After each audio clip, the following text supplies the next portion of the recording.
የሚያዝያ 21 ዕለታዊ ዜናዎቻችን በብዙ አርቲስቶች ብራንድ አምባሳደርነት የታጀበውና በባለሀብቱ መንሱር የተመሰረተው ፊንቴክ ኢንቨስትመንት ፒኤልሲ ጋር የነበራትን ውል ማቋረጧን ሉላ ገዙ በኢንስታግራም ገጿ መልእክቷን አስቀምጣለች።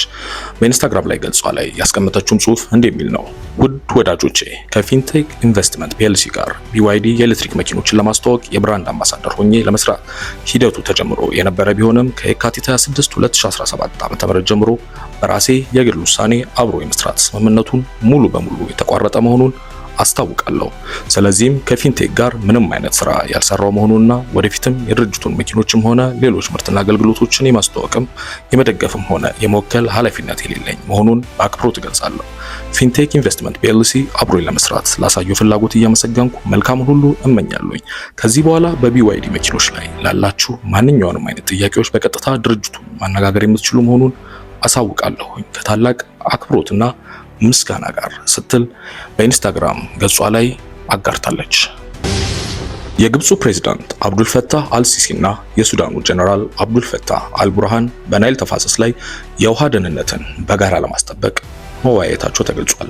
የሱዳኑ ፕሬዝዳንት ጀነራል አልቡርሃን ሰኞ ዕለት በግብፅ ካይሮ ጉብኝት ባደረጉበት ወቅት ሁለቱ መሪዎች በተለያዩ ጉዳዮች ላይ መወያየታቸው የተገለጸ ሲሆን በአፍሪካ ቀንድ ጉዳዮች ላይ በተለይም በአባይ ተፋሰስ ዙሪያ መነጋገራቸውን የግብፅ ፕሬዝዳንት ጽሕፈት ቤት አስታውቋል። የሁለቱ ሀገራት መሪዎች ባወጡት መግለጫ ላይ መሪዎቹ በሱዳን መልሶ ግንባታና በውሃ ደህንነት ላይ መወያየታቸውን ገልጸዋል። የሁለቱ ሀገራት የውሃ ደህንነትን ለማስጠበቅ መነጋገራቸውን የገለጸው የግብፅ ፕሬዝዳንት ቃል አቀባይ መሪዎቹ በውይይታቸው ወቅት በብሉ ናይል ላይ የሚወሰድ የተናጠል እርምጃን ተቃውመዋል ብሏል። የሁለቱ ሀገራት መሪዎች በአባይ ተፋሰስ ላይ የሚገኙ ሀገራት ተጠቃሚ የሚሆኑበትን የዓለም አቀፍ ሕግን ለማስከበር እንደሚሰሩ መነጋገራቸው ተገልጿል። በሁለቱ ሀገራት መካከል ያለው የአመለካከት ውህደት በግብፅና በሱዳን ብሔራዊ ደህንነት መካከል ባለው ጥብቅ ትስስር የተደገፈው ነው ያለው የፕሬዝዳንቱ ጽሕፈት ቤት በአባይ ተፋሰስ ላይ የሚኖር የውሃ ደህንነትን በጋራ በማስጠበቅ መነጋገራቸውን ገልጿል። ግብፅ በህዳሴ ግድብ የውሃ ሙሌትና ከግድቡ በሚለቀቀው የውሃ መጠን ላይ ህጋዊና አስገዳጅ ሶስትዮሽ ስምምነት ካልተፈረመ ኢትዮጵያ የውሃ ሙሌቱን ማከናወን እንደሌለባት ስትወተውት ቆይታለች። ኢትዮጵያ በበኩሏ ሶስት ሀገራት በአባይ ወንዝ ላይ ባላቸው የውሃ ድርሻ ላይ መስማማት ከቻሉ ከህዳሴ ግድብ የሚለቀቀውን የውሃ መጠን በተመለከተ አሳሪ ስምምነት ላይ መድረሷን እንደሚቻልም አቋሟን አሳውቃለች። ግድቡን በሚመለከት በአፍሪካ ህብረት አሸማጋይነት በተከታታይ ሲካሄድ የነበረው የሶስትዮሽ ድርድር ሳይሳካ ያለ ውጤት መበተኑ ይታወሳል።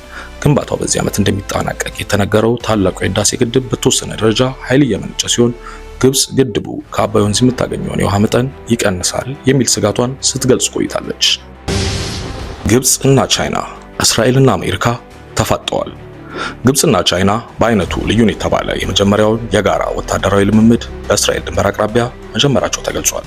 ይህ ኢግልስ ኦፍ ሲቪላይዜሽን 2025 የሚል ስያሜ የተሰጠው ወታደራዊ ልምምድ የተጀመረው ከስዊስ ካናል ባህረ ሰላጤ በስተምዕራብ በሚገኘው ዋዲ አቡሽ አየር ማረፊያ ነው።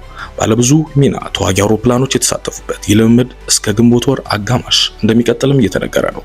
ሀገሪቱ በጀመሩት አይነት የተለየ ልምምድ ላይ የቻይና ተዋጊ G10C ተዋጊ ጄቶች፣ ነዳጅ የሚሞሉ አውሮፕላኖች፣ AG500 ቅድመ ማስጠንቀቂያ አውሮፕላኖችን ጨምሮ የግብፅ ንብረት የሆኑት ሚግ-29 ተዋጊ ጀቶችም ተሳትፈዋል። የግብፅ መከላከያ ሚኒስቴር በሰጠው መግለጫ የሁለቱ ሀገራት የውጊያ ስልቶች ልምምድ ለመለዋወጥና ግንኙነታቸውን ለማሳደግ መሆኑን የገለጸ ሲሆን የቻይና ብሔራዊ መከላከያ በበኩሉ የጋራ መተማመንን፣ መረዳዳትና መደጋገፍን ለማጎልበት ትልቅ ጥቅም አለው ብለዋል።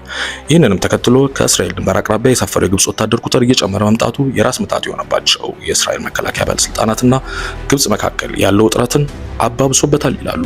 በጋዛ መካከል ያለው የራፋ ማቋረጫ ኮሪደር አካባቢ የግብፅ ጡንቻ መፈርጠም ያልተዋጠላት እስራኤል ያሁኑ ከቻይና ጋር የሚያደርጉት ልምምድ በግብፅ እስራኤል መካከል ያለውን የሰላም ስምምነት የሚጥስ መሆኑን ገልጸዋል።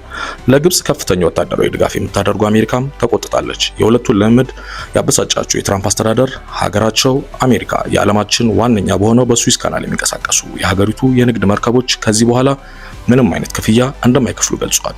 ይህ በዓመት 9.2 ቢሊዮን በላይ የሚያስገኘው ካናል ከፍተኛ ተጠቃሚ የሆነችው አሜሪካ በነጻ ተጠቀማለሁ ማለቷን ተከትሎ ግብፅ ከአሜሪካ መርከቦች የምታገኘውን 1 ቢሊዮን ገቢዋን አሳልፋ እንደማትሰጥም ገልጻለች። አይኑን ጎልጉሎ በማውጣት ስሙ የዓለም ድንቃድንቅ መዝገብ ላይ ያሰፈረው ሰው ጉድ እያስባለ ነው። በጣሊያን የሚኖር አንድ የኡራጋይ ሰው ባልተለመደ ሁኔታ አይኖቹን ጎልጉሎ በማውጣት የዓለም ድንቃድንቅ መዝገብ ላይ ስሙን ለማስፈር ችሏል። በድንቃድንቅ መዝገብ ላይ ስሙ የሰፈረው ዊሊያምስ ማርቲን ሳንቼዝ ሎፔዝ በሞንቴቪዲዮ ኡራጋይ ተወላጅ ሲሆን በአሁኑ ጊዜ በጣሊያን ሚላን ይኖራል። በ8 እና 9 ዓመት ዕድሜው አካባቢ በአይኑ ዙሪያ ያለውን ጡንቻ ዘና ለማድረግ አይኑን መበልጠት እንደጀመረም ይናገራል እና በዛን ጊዜ የአይኑ ኳስ እንደ ካርቶን ገጸ ባህሪ ብቅ እንዲል ማድረግ መቻሉንም ተረድቷል። በመሰረቱ አይኖቼ ዙሪያ ያሉት ጡንቻዎች የላይኛውን እና የታችኛውን ክፍል ማንቀሳቀስ እችል ነበር። እናም ከጊዜ በኋላ አይኔን ሙሉ በሙሉ ከጉድጓዱ ውስጥ ማውጣት እንደምችል አወቅኩኝ ይላል። በተደረገለት ምርመራም አይኖቹ ከጉድጓዳቸው 0.74 ኢንች ብቅ ማለት ችለዋል። ይህም አይኖቹ ከጉድጓዳቸው ርቀት መውጣት የሚችሉት ሰው የሚል ማዕረግ አሰጥቶታል። ሰዎች የሆነ ነገር አልታይ ብሏቸው ወደ ነገሮች ተጠግተው ሲያዩ እኔ አይኖችን ካለሁበት ቦታ ሆኜ እልካቸዋለሁ የሚለው ይህ ሰው በዚህ አጋጣሚ ያዩት ሰዎች ተስፈንጥረው እንደሚርቁት ይህም እንደሚያስገርመው ይናገራል። የዊሊያምስ አስገራሚ ችሎታ በማህበራዊ ሚዲያ ዝነኝነቱን ጨምሮለታል። አስተያየት ሰጪዎችም አይኑን ጎልጉሎ የሚያወጣበት ብልሃት እንዲያስተምራቸው እየጠየቁት መሆኑን ዩፒአይ ዘግቧል። ጠቅላይ ሚኒስተሩ የምስራቅ አፍሪካ ጉዳዮች አማካሪ ሚኒስተር አቶ ጌታቸው ረዳ ፓርቲ ሊያቋቁሙ መሆኑ ተሰምቷል። የቀድሞ የትግራይ ጊዜያዊ አስተዳደር ጌታቸው ረዳ የሚመሩት የህወሓት ክንፍ ራሱን የቻለ የፖለቲካ ፓርቲ ለመሆን ዝግጅት እያደረገ እንደሚገኝ አስታውቋል። ቡድኑ ወደ አንድ ፓርቲነት ለመቀየር የወሰነው ለትግራይ ወደፊት ሰላማዊና ዲሞክራሲያዊ ዕጣ ፈንታ ለመታገል እንደሆነም ገልጿል። ቡድኑ ደብረጽዮን ገብረ ሚካኤል የሚመሩት የህወሓት ክንፍ በጊዜያዊ አስተዳደሩ እገዛ የማዕድን ዘርፉንና የትግራይ ልማት ማህበርን ጨምሮ የትግራይ ቁልፍ ተቋማትን በብቸኝነት በመቆጣጠር ላይ ይገኛል ብሏል። ሲቪል ማህበራት ድርጊቱን ለማስቆም በፍርድ ቤት ጭምር እንቅስቃሴ እንዲጀምሩ የጠየቀው ቡድኑ የደብረጽዮን ቡድን ቁልፍ ተቋማትን እንዲቆጣጠር ጊዜያዊ አስተዳደሩ ለቡድኑ ይሰጧል ያለውን ድጋፍ እንዲያቆምም ጠይቋል። የጌታቸው ቡድን ይህንን እንቅስቃሴ መጀመሩ የተሰማው ምርጫ ቦርድ የህወሓትን ህጋዊነት እሰርዛለሁ ያለበትን ቀነ ገደብ ሊጠናቀቅ 2 ሳምንት በቀረው ሰዓት ላይ ነው።